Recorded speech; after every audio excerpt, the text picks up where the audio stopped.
आपने बहुत कुछ सुना होगा हमारे और ताजमहल के बारे में, लेकिन आज ये वीडियो पूरी जरूर देखना।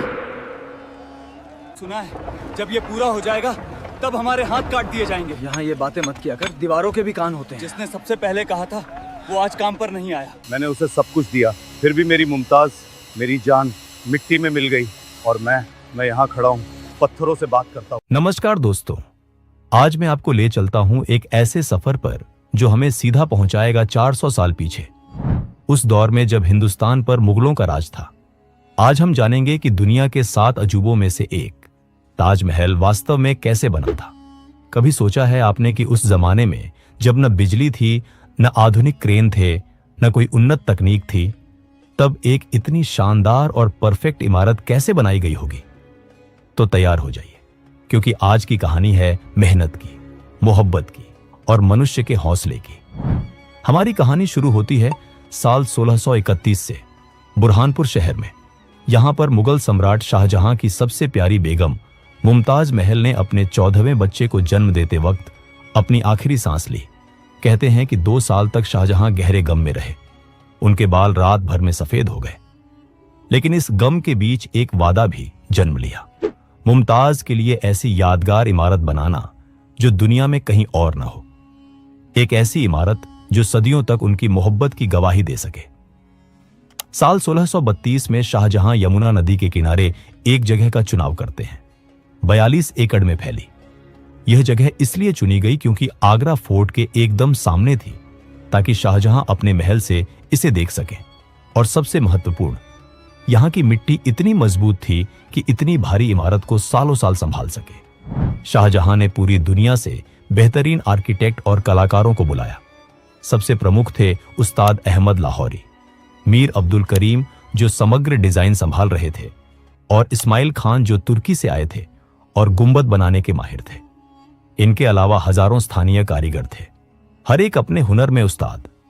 3 महीने तक शाहजहां रोजाना इन आर्किटेक्ट के साथ बैठकर हर एक विवरण पर काम करते रहे। डिजाइन में इस्लामिक वास्तुकला, फारसी शैली के बगीचे और मुगल परंपरा का सुंदर संगम था।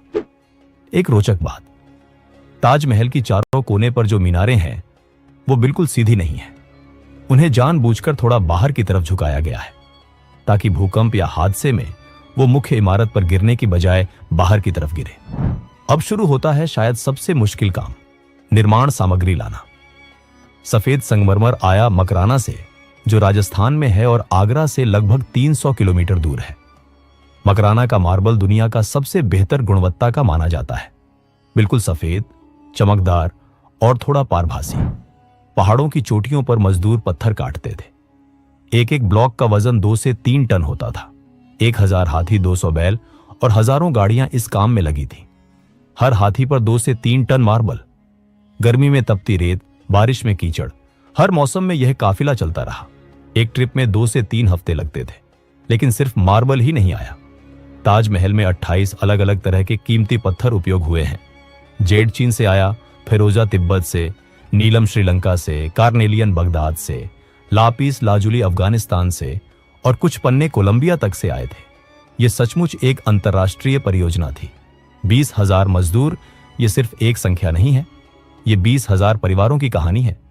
इनमें 5,000 पत्थर तराशने वाले, 3,000 मास्टर राजमिस्त्री, 2,000 मूर्तिकार, 1,500 सुलेखक और 1,000 जड़ाई विशेषज्ञ थे।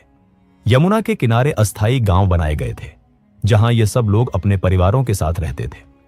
सुबह 4 बजे फज्र की अजान के साथ दिन शुरू होता था। नींव बनाना सबसे पहला और सबसे महत्वपूर्ण काम था। 50 फीट गहरे गड्ढे खोदे गए और उसमें आबनूस और महोगनी जैसी सख्त लकड़ियां भरी गई, क्योंकि यह लकड़ियां पानी में सड़ती नहीं है। ये लकड़ियां आज भी यमुना के पानी के नीचे हैं और पूरे ढांचे को सहारा दे रही है। शाहजहां ने मजदूरों के लिए अच्छे खाने की व्यवस्था की थी।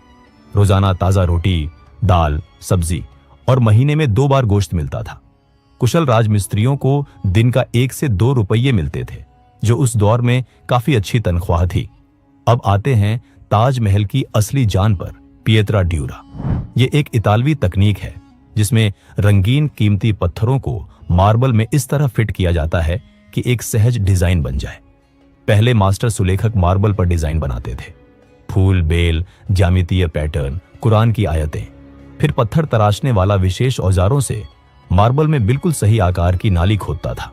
कहीं कहीं 1 इंच के क्षेत्र में 50 से 60 अलग टुकड़े फिट किए गए हैं। हर कीमती पत्थर को अलग से घिसकर सटीक आकार दी जाती थी। फिर पत्थर को नाली में फिट किया जाता था। बीच में एक विशेष चिपकने वाला पदार्थ लगाई जाती थी जो चूना, अंडे की सफेदी और विशेष रेजिन से बनती थी। यह इतना मजबूत था कि 400 साल बाद आज भी यह पत्थर अपनी जगह पर मजबूती से लगे हुए हैं। जब सारे पत्थर लग जाते तो पूरी सतह को पॉलिश किया जाता था। अंतिम परिणाम इतना परफेक्ट होता था कि आप हाथ फेरो तो जोड़ महसूस नहीं होते। एक 10 गुणा 10 फीट का पैनल पूरा करने में 6 से 8 महीने लग जाते थे।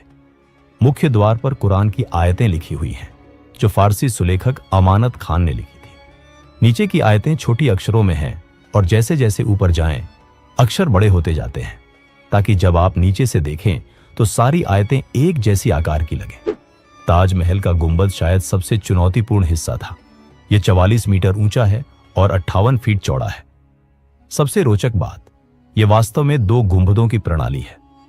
आंतरिक गुंबद लगभग 80 फीट ऊंचा है और बाहरी गुंबद 115 फीट ऊंचा है। दोनों के बीच खाली जगह है। ऐसा इसलिए कि एक ही मोटा गुंबद बहुत भारी होता और अंदर से संतुलित रखना जरूरी था। गुंबद की आधार पर एक ठोस पत्थर और ईंट का 15 फीट मोटा छल्ला है जिस पर पूरा गुंबद टिका है। पूरे गुंबद का वजन लगभग 12,000 टन है। सबसे ऊपर सोने का कलश है, 9 फीट ऊंचा, जिसमें मूल रूप में 40 किलोग्राम सोना उपयोग हुआ था। जब आप ताजमहल के अंदर जाते हैं तो अष्टकोणीय मुख्य कक्ष दिखता है जहां मुमताज महल की समाधि है। यह प्रतीकात्मक है। असली कब्रें नीचे तहखाने में है। मुमताज की समाधि शुद्ध सफेद मार्बल की है जिस पर अविश्वसनीय पिएत्रा ड्यूरा काम है। अल्लाह के 99 नाम अरबी सुलेख में लिखे हैं और फूलों के इतने विस्तृत डिजाइन हैं कि आप घंटों देखते रह सकते हो। शाहजहां की समाधि उसके बगल में है, लेकिन यह मूल योजना में नहीं था। जब 1666 में शाहजहां का देहांत हुआ तो औरंगजेब ने उन्हें भी मुमताज के बगल में दफनाया। इसकी वजह से मुमताज तकनीकी रूप से केंद्र में नहीं है। समाधियों के चारों तरफ मार्बल की जाली है, एक ही टुकड़े से काटी गई, और गुंबद के अंदर एक प्राकृतिक घटना है। अगर आप केंद्र में खड़े होकर आवाज करें तो 28 सेकंड तक गूंज सुनाई देती है। 20 साल की मेहनत के बाद 1653 में ताजमहल पूर्ण हुआ, लेकिन जिंदगी ने शाहजहां के साथ एक और क्रूर मजाक किया। 1658 में औरंगजेब ने सत्ता के लिए युद्ध किया और शाहजहां को आगरा किले में कैद कर दिया। अंतिम 8 साल उन्होंने उस किले में गुजारे जहां से वो सिर्फ एक खिड़की से ताजमहल को देख सकते थे। रोज सुबह रोज शाम वो उस खिड़की के पास बैठ जाते और यमुना के उस पार अपनी मोहब्बत की यादगार को निहारते। उनकी आंखें कमजोर हो गई थी, सेहत बिगड़ गई थी, लेकिन वो देखना नहीं छोड़ते थे। 1666 में जब शाहजहां इस दुनिया से गए तो औरंगजेब ने उन्हें मुमताज के बगल में दफनाया। आखिरकार वो अपनी मोहब्बत के पास पहुंच गए। तो दोस्तों, ये थी ताजमहल की असली कहानी। 20,000 लोगों की मेहनत, 22 साल का सफर और एक ऐसी मोहब्बत जो मौत से भी ज्यादा ताकतवर निकली। बिना आधुनिक तकनीक के कैसे यह चमत्कार हुआ? जवाब है समर्पण में, योजना में और मानवीय हौसले में। आज ताजमहल सिर्फ एक इमारत नहीं, यह हमारे पूर्वजों की विरासत है। अगर आपको यह कहानी पसंद आई तो लाइक करें, शेयर करें। मिलते हैं अगले वीडियो में। तब तक के लिए खुश रहिए। धन्यवाद।